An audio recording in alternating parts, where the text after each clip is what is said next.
యమ్మీ యమ్మీ pizza చేసుకుందాం. Cheese, east, ఆరిగనో ఇవి తప్ప అన్నీ ఇంట్లో ఉన్న వస్తువులతోనే. ఫస్ట్ ఒక హాఫ్ కప్ గోరువెచ్చని నీళ్ళు తీసుకోండి. అందులో మన ఈస్ట్ కావాల్సిన ఫుడ్ యాడ్ చేయాలి. 1 tablespoon sugar, 1 teaspoon maida. ఆ మైదాని బాగా మిక్స్ చేయండి. అందులో డ్రై ఈస్ట్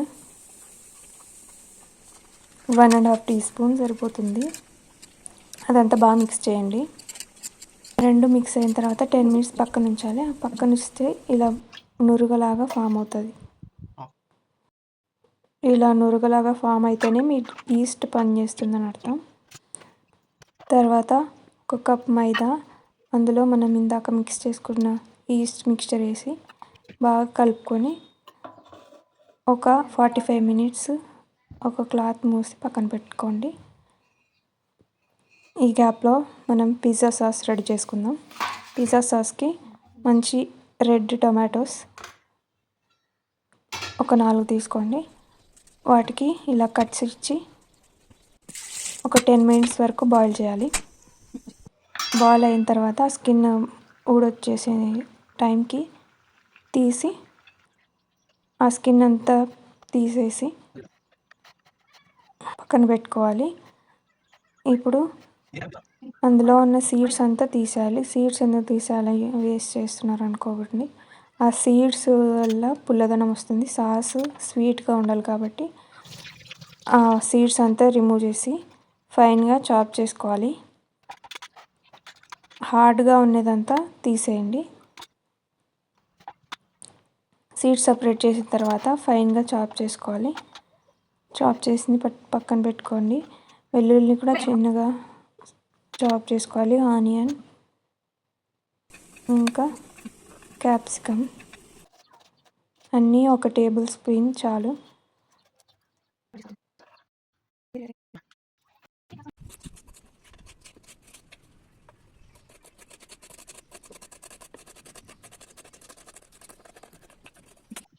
నెక్స్ట్ ఒక ప్యాన్లో బటర్ లేదా ఘీ వేసుకొని అందులో ఫస్ట్ గార్లిక్ చాప్ చేసినవి వేసి వేయించుకోవాలి. అవి వేగిన తర్వాత క్యాప్సికమ్, తర్వాత ఆనియన్స్,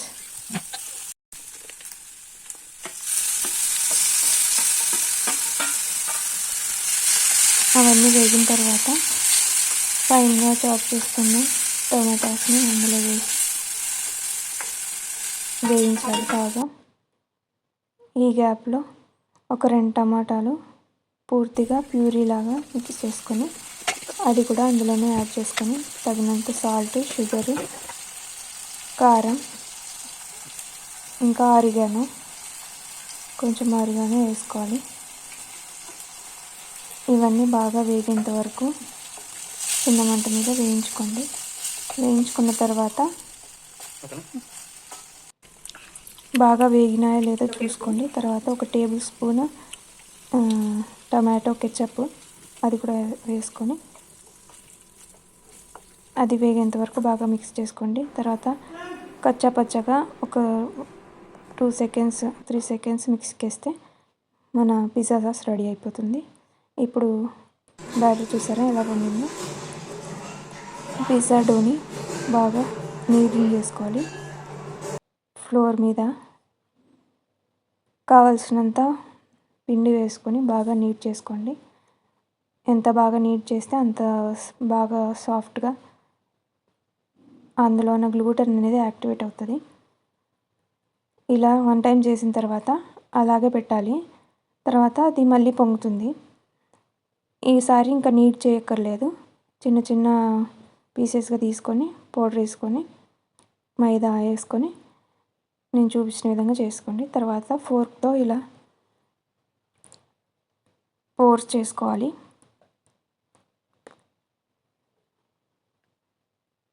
తర్వాత మనం తయారు చేసుకున్న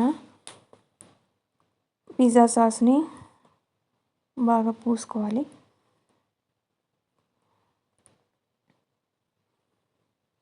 తర్వాత అమూల్ చీజ్ గ్రేట్ చేసి దాని మీద వేయండి. ఒక లేయర్ అమూల్ చీజ్ వేసిన తర్వాత మనం కట్ చేసుకున్న ఆనియన్స్, క్యాప్సికమ్, కావాలంటే మీరు టమాటోస్, ఇంకా పన్నీర్ అలా అన్నీ వేసుకోవచ్చు. ఫస్ట్ ఒక 2 మినిట్స్ ప్యాన్ మీద ఫ్రై చేస్తాను, ఎందుకంటే క్రస్ట్ బాగా ఫామ్ అవుతుంది. చూసారా ఎలా పొంగిందో? ప్యాన్ మీద అయినా సరే బాగా పొంగుతుంది.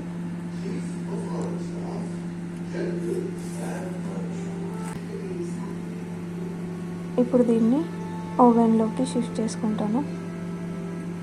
ఓవెన్లో ఒక 15 మినిట్స్ 180 డిగ్రీస్ దగ్గర బాగా హీట్ చేసుకున్నాను. ఇంకా అంతే. పిజ్జా ఇంట్లో చేసుకున్నా బయట చేసుకున్నా అస్సలు హెల్దీ కాదు. మేము 2 మంత్స్కి ఒకసారి చేసుకుంటాం అంతే. ఎంజాయ్. ఈ కంటెంట్ మీకు నచ్చితే లైక్ చేయండి, షేర్ చేయండి, ఇంకా సబ్స్క్రైబ్ చేసుకోండి.